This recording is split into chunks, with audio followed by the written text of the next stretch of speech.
Hello student, आप सबका स्वागत है इस चैनल पे। इसमें आप बताने वाले हैं मैट्रिक का वीवीआई क्वेश्चन, जो 40 क्वेश्चन आप सबको बताने वाले हैं। इसमें से आपको बहुत सारे क्वेश्चन आपको एग्जाम में पूछे जा सकते हैं, इसलिए आप सबके लिए लेकर आए हैं। चलिए ये सब देखते हैं। पहला क्वेश्चन की तरफ हम चलते हैं कि दंत विशेषज्ञ किस दर्पण का उपयोग मरीजों के दांतों का बड़ा प्रतिबिंब देखने के लिए, मतलब डॉक्टर जो दिखता है दांत, जो किसी व्यक्ति को मरीज को दिखता है, किस दर्पण के द्वारा दिखता है? समतल दर्पण, अवतल दर्पण, उत्तल दर्पण, इनमें से कोई नहीं। आपको एक बताने वाले हैं कि जब भी कोई भी ट्रिक बताने वाले, आप सब याद रखिएगा, कोई भी अगर काम घर के अंदर हो तो उसको क्या कहेंगे हम? घर के अंदर होने वाले काम को हम, जो भी काम होगा वो अवतल दर्पण के द्वारा होगा, और जो भी काम घर के बाहर होगा उसको क्या कहेंगे हम? उत्तल दर्पण में काम होगा। जैसे आप सब देखते हैं रोड पे गाड़ी चलता है तो उत्तल दर्पण होता है, और घर में जो हम कुछ चीज़ का मतलब, डॉक्टर कहाँ रहता है? घर के अंदर रहता है, वहाँ पर उपयोग होगा कि नहीं होगा? देखिए अवतल दर्पण का उपयोग होगा। अब बोलिए, ठीक है, ये सब देखना है आपको। एक ट्रिक है, इसके सहायता से आप कभी भी है ना भूल नहीं पाइएगा। चलिए हम चलते हैं। इसमें आप जान चुके होंगे कि इसका आंसर क्या होगा, कि जब बाहर में काम होने वाले, अंदर घर में काम होने वाले, तो क्या समतल दर्पण होगा? तो समतल ये अवतल दर्पण होगा। ठीक है, बी नंबर आंसर है। ठीक है, अब चलते हैं नेक्स्ट में। अगर सब्सक्राइब नहीं किए तो सब्सक्राइब ज़रूर करें। ठीक है, आप सबकी अभी काफ़ी ज़रूरत भी है मुझे, अभी नया ओपन हुआ ही है चैनल को। ठीक है, चलिए अब चलते हैं। कौन सा लेंस अपसारी लेंस भी कहलाता है? कौन सा लेंस को हम अपसारी लेंस कहते हैं, बताइए आप सब। देखिए कौन सा लेंस को अपसारी लेंस, देखिए अभिसारी अपसारी आपको देखना है, कौन सा लेंस को अपसारी लेंस कहा जाता है, यह भी बोल रहा है हमको। तो उत्तल लेंस को अभिसारी लेंस कहा जाता है। चलिए नेक्स्ट में चलते हैं। चलिए बोला, पुतली के साइज को कौन नियंत्रित करता है? मतलब हमारे आँख में जो पुतली पाई जाती है उसको नियंत्रित करने के लिए कौन सा मतलब अंग जो है ये काम करता है, बताइए आप सब। तो बोला परितारिका। कौन करता है? परितारिका। चलिए चलते हैं नेक्स्ट क्वेश्चन की तरफ हम। चलिए आप बता रहा है कि किस दृष्टि दोष को अवतल और उत्तल दोनों लेंसों से बने द्विफोक्सी लेंस द्वारा संशोधित किया जा सकता है? चलिए आप सब बताइएगा जल्दी से। तो दोनों जब भी होगा तो जरा दृष्टि हो दोष होगा, जब भी दो दोष होगा तो उसको क्या कहेंगे हम? जरा दृष्टि दोष। याद रखिएगा आप सब। ठीक है, वीवीआई क्वेश्चन है ये सब, आप सब याद रखिएगा बहुत जल्दी। ठीक है, फिर से नेक्स्ट वीडियो आप सबके लाने वाले हैं, इससे अच्छा अच्छा और भी क्वेश्चन। आप सब मेरे साथ बने रहिए। चलिए बोल रहा, एक प्रयोग में अवतल दर्पण द्वारा किसी प्रतिबिंब का किसी बीम का प्रतिबिंब पर्दे पर प्राप्त किया जाता है। दर्पण के फोकस दूरी को निर्धारित करने के लिए प्रयोगकर्ता को मापने की ज़रूरत है। अब कौन, इसमें से कौन सा मापने की ज़रूरत है? क्या चीज़ मापने की ज़रूरत होगी? जल्दी बताइए आप सब। अवतल दर्पण, देखो दर्पण तथा पर्दे के बीच के, तो इसमें हो जाएगा, दोनों हो जाएगा। चलिए हम चलते हैं नेक्स्ट क्वेश्चन की तरफ। चलिए हम चलते हैं। देखिए आप बता रहा है कि हमको कि शब्दकोश के छोटे अक्षरों के पढ़ने के लिए, मतलब कोई भी व्यक्ति हो, शब्दकोश हो, छोटे व्यक्ति, जैसे जब भी कोई छोटे व्यक्ति होता है या कोई भी व्यक्ति जिसे हम पढ़ते हैं, तो उसको देखने के लिए लेंस का उपयोग करना चाहिए। जैसे आपको बताया जाएगा 5 सेमी का कोई देगा चीज़, एक देगा 50 सेमी की चीज़, 10 सेमी की चीज़, तो बड़ा कौन होगा? 10 सेमी की चीज़। ऑटोमेटिक आपको देखना है तो किसका उपयोग होता है छोटे अक्षरों को बड़ी देखने में, तो वहाँ पर याद रखना पड़ेगा। अभी यहीं पे ये क्वेश्चन है, ठीक है, आपको समझना पड़ेगा, इस थोड़ा लॉजिक भी समझना पड़ता है। ठीक है, चलिए इसका हो जाएगा बी नंबर। चलिए ठीक है, अब तल दर्पण बड़ा दिखाते हैं ना, जो डॉक्टर क्यों उपयोग करता है? हम सब कहाँ वो अक्षर जो देखेंगे या रोड पे जाकर तो नहीं देखेंगे, घर के अंदर देखेंगे, तो इस सबको आपको देखना है। ठीक है, लॉजिक थोड़ा दिमाग में लगाना ही होगा आप सबको। ठीक है, अब चलते हैं हम नेक्स्ट क्वेश्चन की तरफ। चलिए बोल रहा है, कौन सा विद्युत विभवांतर का SI मात्रक है? कौन सा विद्युत विभवांतर, विद्युत विभवांतर का मात्रक क्या होता है? देखिए कोई, जितने भी मात्रक है सभी में कोई न कोई दो एगो निश्चित पूछ देता है हर एक ईयर में। ठीक है, अब सब बताइएगा इसका आंसर क्या होगा। चलिए जल्दी जल्दी, चलिए हम सब बताते हैं क्या हो जाएगा। आप देखिए ए नंबर हो जाएगा, क्या हो जाएगा, ए नंबर। चलिए ए नंबर बोल्ट। चलिए अब बोले लघु पथन शॉर्ट सर्किट किस समय परिपथ में विद्युत धारा का मान क्या होता है, कम रहता है, अधिक रहता है, या मतलब जैसे परिवर्तित नहीं रहता है या परिवर्तित रहता है। तो आपको बोलना है कभी भी है ना, जब अधिक होगा तब तो हमारे घर में शॉर्ट सर्किट होगा। चलिए सी नंबर हो जाएगा, ठीक है, बहुत अधिक बढ़ जाती है। चलिए अब चलते हैं नेक्स्ट क्वेश्चन की तरफ। बोल रहा है पश्चिम की ओर परिक्षेपित कोई धनावेश अल्फा कण किसी चुंबकीय क्षेत्र द्वारा उत्तर की ओर विक्षेपित हो जाती है, चुंबकीय क्षेत्र की दिशा क्या होगी, जल्दी बताइएगा आप सब, ठीक है। चलिए डी नंबर हो जाएगा, ठीक है, उपरिमुखी हो जाएगा। अब चलते हैं नेक्स्ट क्वेश्चन की तरफ। अब बता रहा है कि 10वां क्वेश्चन हो गया, ठीक है। आप सब याद रखिएगा, तांबे के तार की एक आयताकार कुंडली किसी चुंबकीय क्षेत्र में घूर्णी गति कर रही है। इस कुंडली में प्रेरित विद्युत धारा की दिशा में कितनी परिभ्रमण के पश्चात परिवर्तन होता है, आप सब बताइएगा क्या होगा। 10 नंबर का जल्दी बताइएगा, आधा हो जाएगा। चलिए आधा हो जाएगा। चलिए नेक्स्ट क्वेश्चन की तरफ। बोल रहा है किसी विद्युत धारावाही सीधी लंबी परिनालिका के भीतर चुंबकीय क्षेत्र कैसा रहता है। अब किसी धारावाही जो सीधी लंबी परिनालिका जो होती है उसके भीतर के चुंबकीय क्षेत्र कैसा होता है, आपको ये बताना है। ये VVI है एकदम क्वेश्चन इसका, है ना, सब्जेक्टिव में भी पूछा जाता है। परिनालिका क्या है इसके बारे में बताएं, ठीक है। तो ये ऑब्जेक्टिव में आया हुआ है, ठीक है, लेकर आए हैं हम, ठीक है। जल्दी बताइएगा, सभी बिंदुओं पर समान होती है, ठीक है, आंसर हो जाएगा इसका। चलिए नेक्स्ट क्वेश्चन की तरफ रवाना होते हैं। चलिए ये बता रहा है सौर कुकर के लिए कौन सा दर्पण सर्वाधिक उपयुक्त होता है।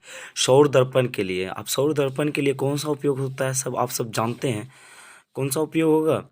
देखिए हम बोले थे ना, जो घर के अंदर होगा उसका काम क्या होगा, अवतल दर्पण का, जो घर के बाहर होगा उसका क्या, उत्तल दर्पण का। बल्कि एक अपवाद है, जो अवतल दर्पण जो बाहर में किया जाता है। हम सब खाना कहाँ बनाते हैं, घर के थोड़ा छत्ता पर बनाएंगे, फिर भी घर ही में हुआ। हम बोले थे ना घर के अंदर बनाएंगे, फिर भी हम एक ये हुआ कि छत के ऊपर, या तो सूरज में जब तक नहीं दे इसको ले जाया जाएगा जब तक ये खाना नहीं बना सकता है। चलिए इसका आंसर हो जाएगा सी नंबर, अवतल दर्पण। चलिए अब चलते हैं नेक्स्ट क्वेश्चन की तरफ।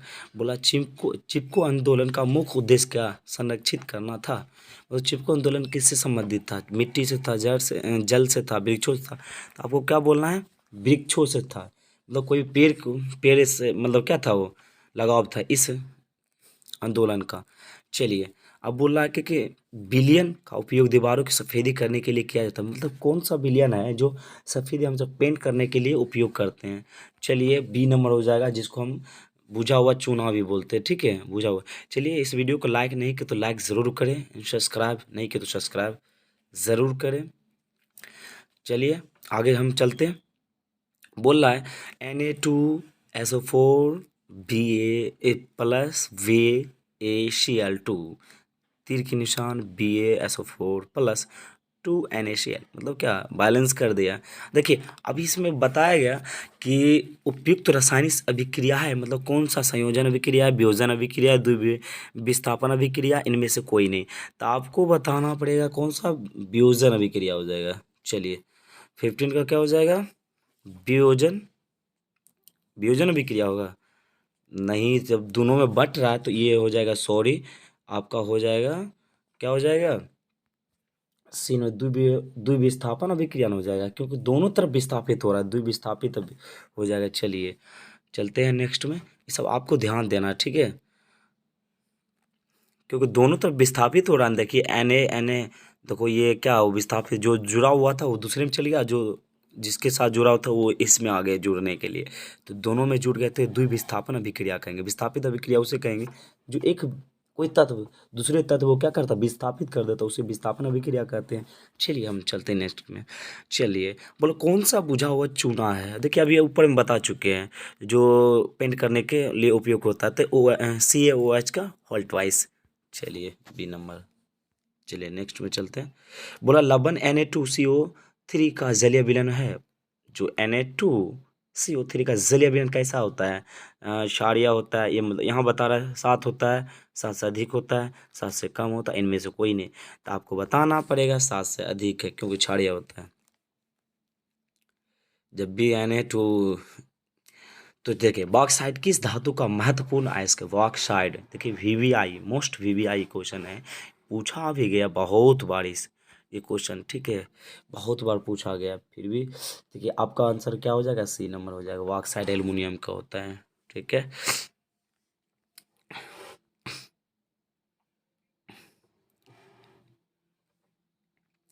देखिए लोहा एवं इस्पात को जंग लगने से सुरक्षित रखने के लिए उन पर किस धातु की चमकीली परत चढ़ाई, मतलब क्या कोई धातु है जिसको किवाड़ी वगैरह जो भी होता है उस पर क्या जब जंग लग जाता है उस पर किस चीज़ का हम परत चढ़ा देते हैं, किस धातु का।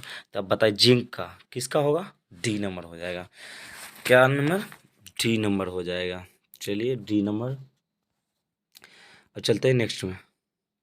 बोल रहा है कि किस रासायनिक यौगिक को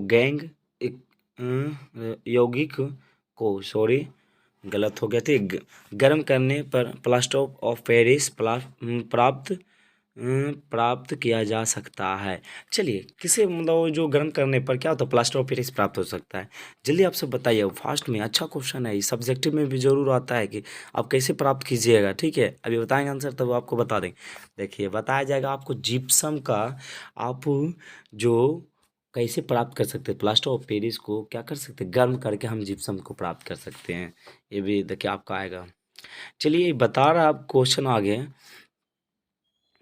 कि प्रोपेनॉन में उपस्थित जो क्रियात्मक समूह होता है जो, वो कौन सा होगा। अब तो आप देखिए OH को तो अल्कोहल हो जाएगा, ये तो एल्डिहाइड हो गया, ये तो मेथेनॉल हो गया, जो फॉर्मल्डिहाइड बोलते हैं हम इसको। चलिए 1 नंबर हो जाएगा आंसर। आपको छांटना भी आना चाहिए ना, छांटने में आ गया मज़ा, छांटने में अगर आ गया आपको तो आराम से आप बना लीजिएगा क्वेश्चन, जो बनने वाला भी नहीं वो भी बन जाता है, ठीक है। आप छांटने आना चाहिए सब। जो एसिटिक अम्ल का IPC नाम है, मतलब एसिटिक अम्ल का IPC जब नाम लिखेंगे इनमें से कौन होगा एसिटिक अम्ल, बताइएगा आप सब जल्दी।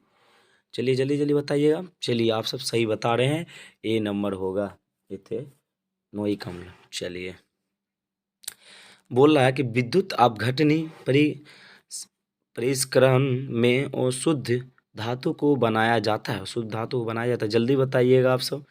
तो इस नंबर का क्वेश्चन का आंसर क्या हो जाएगा, तो एनोड पे हो जाएगा, ठीक है, याद रखिएगा, आप सब याद रखिएगा, एनोड पे हो जाएगा, एनोड पे हो जाएगा, ठीक है। क्या होगा, एनोड पे, याद रखिएगा। बोला अष्टक नियम का सिद्धांत को किसने दिया था, मतलब अष्टक का नियम सिद्धांत किसने, या अष्टक सिद्धांत को किसने स्थापित किया, बात वही हुआ है। तो क्या किसने किया था, न्यूलैंड साहब ने किया था। चलिए आगे नेक्स्ट क्वेश्चन की तरफ चलते हैं, ये हल्का था एकदम बहुत पूरा, ठीक है। बोलता आधुनिक आवर्त नियम के अनुसार तत्वों का गुण धर्म कौन सा है। देखिए 25 नंबर का बोला आधुनिक आवर्त नियम के अनुसार तत्वों का गुण धर्म क्या होता है, बताइएगा आप सब। देखिए ऊपर दोनों क्वेश्चन जो आया दोनों VVI क्वेश्चन, फिर भी दोनों हल्का हल्का क्वेश्चन दिया है। चलिए B नंबर क्वेश्चन जल्दी, ये B नंबर इसका आंसर हो जाएगा, सॉरी B नंबर से परमाणु संख्या का आवर्त फलन होता है, ये सब आप पढ़े होंगे केमिस्ट्री में।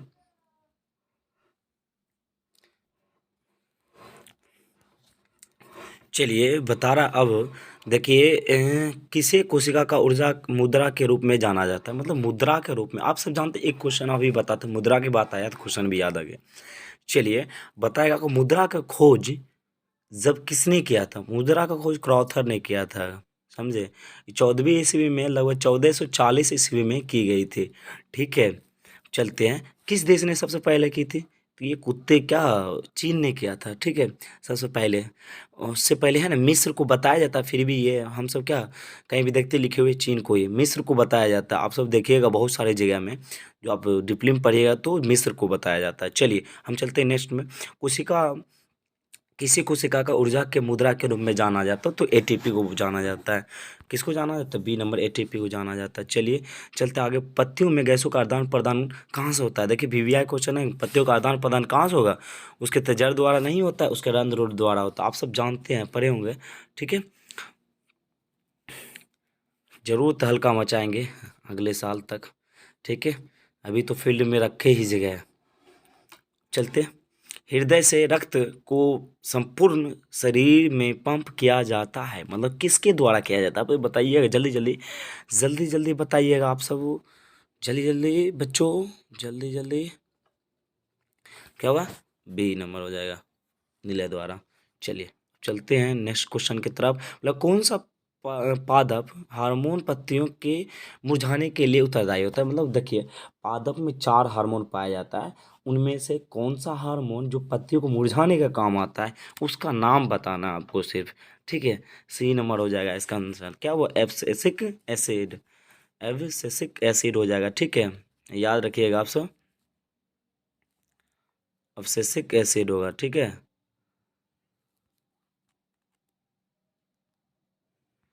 क्या हो जाएगा? Abscisic acid. चलिए, बोल रहा है कि जड़ का अधोगामी वृद्धि है, जड़ का अधोगामी वृद्धि क्या होगा? अधोगामी वृद्धि जल्दी बताइएगा आप सब, बताइएगा जल्दी जल्दी। चलिए अब बता देते हैं हम ही, गुरुत्वानुवर्तन होगा, गुरुत्वानुवर्तन, ठीक है। चलते हैं, पौंड मेंडुला तथा अनुमस्तिष्क कहलाता है, पौंड मेंडुला और अनुमस्तिष्क कहलाता है, क्या कहलाता है? आप जल्दी बताइएगा। 33 का, 33 का क्या हो जाएगा? पश्च मस्तिष्क का हिस्सा होगा, ठीक है। पौंड मेंडुला जो हिस्सा बताता है कौन? पश्च मस्तिष्क कहलाता है, ठीक है। चलते हैं, मतलब कौन सी अनुच्छेदिक क्रिया नहीं है? अनुच्छेदिक क्रिया, ठीक है। आपको बताना पड़ेगा कौन अनुच्छेदिक क्रिया नहीं है, जल्दी। चबाना होगा इसमें, चबाना ही होना चाहिए, चबाना होगा, ठीक है। चबाना होगा, ठीक है। हम सब चबाते हैं ना, उसको हम बोलते हैं। चलिए, बोला अलैंगिक जनन मुकुलन द्वारा होता है, अलैंगिक जनन मुकुलन द्वारा कहाँ, ये मुकुलन द्वारा होता है, किस में होता है? आप सब बताइएगा जल्दी जल्दी। क्या? ईस्ट में होता है। आपसे पूछा जाएगा एक कोश के जीव का नाम बताएं, लगभग 3 जीवों का नाम बताएं, तब क्या बताइएगा? देखिए यहाँ पर दिया हुआ अमीबा, ईस्ट, प्लाज्मोडियम, हो गया ना। ये सब क्या एक कोश के जीव ही है, ठीक है। आपको याद रखना पड़ेगा। शुक्राणु का निर्माण होता है कहाँ पर होता है? अब शुक्राणु का निर्माण कहाँ होगा? जब भी बात करें शुक्राणु जो किस में होता है, तो नर में होता है। नर किसे कहते हैं? तो आप सब जानते हैं नर किसे कहते हैं, तो आप सब जान लीजिए, मर्द को हम बोलते हैं नर, ठीक है। आप सब पढ़े होंगे, नहीं पढ़े होंगे तो इसलिए हम बता दिए खुला, ठीक है। शुक्राणु में क्या, शुक्राणु कहाँ होता है? तो जो विरेचन होगा, आंसर इसका लगा दिए। आप सब ध्यान दीजिएगा, हमारा ये क्वेश्चन बार बार पूछा भी जाता है कि शुक्राणु कहाँ निर्माण होता है, शुक्राणु कहाँ बनता है, ठीक है। या बोलेगा कि नर का मतलब जनन अंग है, फिर बोलेगा नर का, बहुत सारा क्वेश्चन बनता है इससे, इसलिए इसे मिला के रख दिए, ठीक है। बोले पुष्प कौन सा भाग फल बनता है, पुष्प कौन सा भाग फल बनेगा? तो इसका आंसर हो जाएगा, देखिए बहुत ही आसान है, अंडाशय हो जाएगा, ठीक है। मगर आप सब याद रखिएगा, ये भी वीवीआई क्वेश्चन है, बहुत वीवीआई क्वेश्चन ये सब है। इसलिए तो बोले हम शुरू में ही कि सब वीवीआई क्वेश्चन है जो आपको पूछी जा सकती है, ठीक है। बोले लिंग गुणसूत्र का पूर्ण जोड़ा पाया जाता है, लिंग गुणसूत्र का, जल्दी बताइएगा। लिंग गुणसूत्र का पूर्ण जोड़ा पाया जाता है, जल्दी जल्दी। क्या हो जाएगा? स्त्री में। क्या होगा? स्त्री में होगा, ठीक है। चलिए, बोला मानव शरीर के किसी सामान्य कोशिका में गुणसूत्रों कितने युग्म होते हैं? देखिए आप बता रहा, युग्म की बात कर रहा है, कभी बात करेगा गुणसूत्र की बात, जब भी युग्म की बात करेगा तब क्या हो जाएगा? देखिए जोड़े की बात कर रहा था, युग्म में बात करेगा जोड़ा, और गुणसूत्र की बात करेगा तब जोड़ा नहीं होगा, वो पूरा बताना पड़ेगा। देखिए आपको कन्फ्यूज करने के लिए 23 भी दिया हुआ, 46 भी दिया हुआ है, आपको युग्म में बता रहा तो 23 बताना है, ठीक है। याद रखना है आप सबको, ये सब याद रखिएगा तभी आपको, ठीक है। अब बोल रहा है, देखिए 40 नंबर जो हमारे लास्ट क्वेश्चन की तरफ हम आ गए हैं। अगर इस वीडियो को अगर अभी तक देख रहे हैं तो चैनल को सब्सक्राइब ज़रूर करें, और लाइक नहीं की तो लाइक ज़रूर करें। कमेंट सेक्शन में ये प्यारे हाथों से ज़रूर बताइएगा आप कितने सही बनाए हैं, उसको हम देखना चाहते हैं और फिर से रिप्लाई भी करेंगे। ठीक है, आप कितने बनाए हुए हैं इसमें। चलिए, अब हम इसका आंसर की बताने की कोशिश कर रहे हैं। कौन से समूह में केवल जैव निम्नलिखित निम्नीकरण पदार्थ है? जैव निम्नीकरण, जल्दी बताइएगा। ठीक है, जल्दी बताइएगा, जल्दी बताइएगा, जल्दी। तो क्या हो जाएगा इसमें, देखिए दोनों, एक होगा ए, एक होगा डी, दोनों हो जाएगा आंसर। ठीक है, आप देख लीजिएगा। ठीक है, ये दोनों आंसर हो जाएगा। चलिए, अगर इस वीडियो अच्छे लगे तो ज़रूर दोस्तों को ज़रूर भेजिएगा, और दोस्तों को ज़रूर ये बताइए कि ठीक है, अगले साल से आपको 10th और 12th की इसमें सिलेबस, ऑल टोटल सिलेबस पढ़ाई जाएगी। ठीक है, अभी से हमारे साथ बने रहिए, जिससे आपको काफ़ी मदद मिलेगी। ठीक है, तैयारी करें, परीक्षा की तैयारी करने में, और कुछ जो आपको करेंट अफेयर मिलेगा ही निश्चित में रूप से। अ, चलिए चलते हैं हम, अभी के लिए बाय। आप सबको बहुत बहुत धन्यवाद, शुक्रिया। चलिए।